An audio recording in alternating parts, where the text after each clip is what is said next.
I'm not gonna lie. When Revolver just started link summoning 3K boss monsters like it was nothing, I thought to myself, oh, we get into some real meta shit right here, boys. And then, when he extra link, I was just like, oh, he went beyond the meta. Oh man, this was great. Especially because this episode is designed specifically to make you feel like Yusaku can lose, to make you feel like things are hopeless, to make you feel like there's no getting out of here good. And, well, that's kind of hard to accomplish because they've spent the whole show building Yusaku up as this annoying Mary Sue who can't lose regardless of the situation, even if his deck does seem like complete crap. So going into all that, they had to do a lot to make it work, and they did. I really got into this because there was so many different elements at play here to make you feel like the situation is hopeless. First and foremost, the visuals. There's 5 giant 3K dragons on board, each with insane effects, each more complicated to summon than the last, showing off Revolver's intelligence, and creating a situation that genuinely seems hopeless.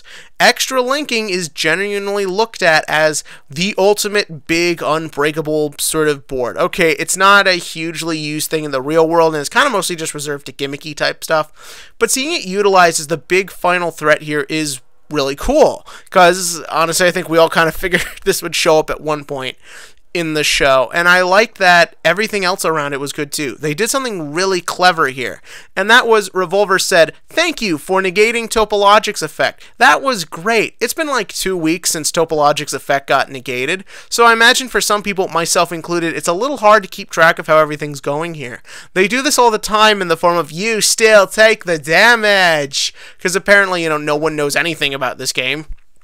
So they came up with a clever way to sort of get everyone up to speed and also keep it within the dialogue so it feels natural. And that is, Revolver would sort of toy with Yusaku. He clearly has fun doing that. So having that element of there sort of keeps it all natural, and I wish they would adopt that to other sort of repetitive explanations of how things work that we should already know how it works. I also loved... crap, I'm getting a little lost. Oh yeah, I loved the way Yusaku looked as he got basically reduced to 50 life points. The lowest you can, in theory, go in a normal duel. I mean, there's some crazy decimal bullshit that happens when, like, Solemn Judgment was at 3 and nonsense, but as it stands, Yusaku looks hopeless, and the visuals on him too. He looks like he's going to die. Like, he looks so defeated, the way the shading is used, the way the scrapes on him are used. The general look on his face is a man who's just about done, about lost it. Again, this is a character who has been built up as unbeatable, that nothing shakes him, nothing beats him, and here he is basically feeling like he's about to keel over, and having to use this simple little tactic to just stall for time. And I love the way the 3 turns thing was implemented in that scene. We see Yusaku use that 3 things thing all the time for everything. Now it's sort of come down to the ultimate necessity. You have 3 turns, and in those turns, 1, 2, 3, stuff.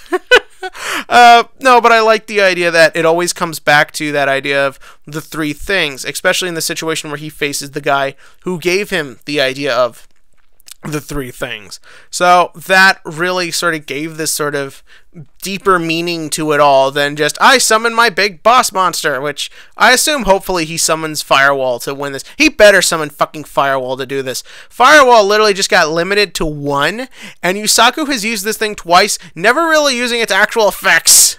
So, yeah. The other thing I really liked, also one little thing I liked, if you really want to show off how negative things are, make it that the guy who is optimistic to the point of being stupid is even like, I can't watch, I can't do this. I loved it when he turned the tablet off. Like, he's just like, I can't. I'm sorry, Playmaker, but you're fucked. And then after the commercial break, he turns it back on to see that Yusaku is alive. It really is good for the hopelessness of it. I really do not like the frog and the pigeon still being here. Why are they here? You literally have Ignis still doing one-liners. Naoki is just funny to look at. Why are they here? I get it, they're filming it, but I don't want to see them. They're not funny at all. They add nothing to the plot. Like, just get rid of them. They better not come back for the second season. From there, though, the other big thing here was Ignis finally revealing about the Cybers. I'm sure some people still think that maybe he's hiding something. I don't. This felt very genuine, and I think if it does turn out he's still hiding secrets, I think that would sort of hurt this scene in the long run. But as it stands, I'm going to take everything at the face value of he's desperate. He didn't want to tell Yusaku this. He wanted to keep it secret. And him telling Yusaku this now is just to show how desperate the situation is.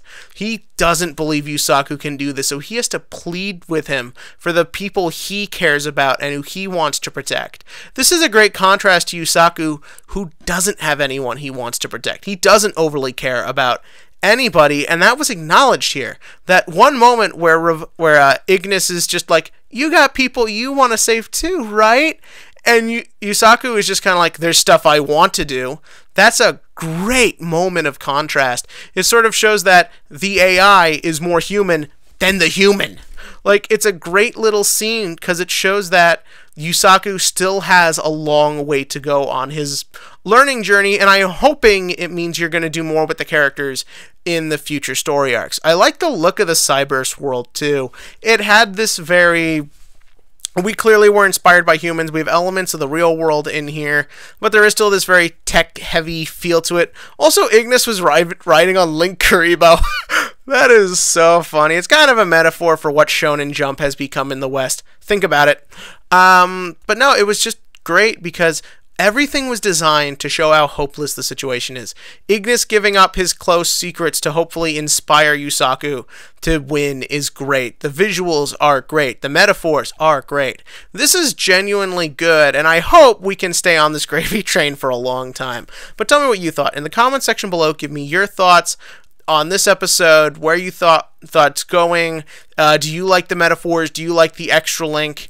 And as for the TCG question of the week, so as many of you may know, we are, or are about to, I forget the exact date, be in the season where we could potentially get a ban list to the point where it's actually affecting a lot of card prices.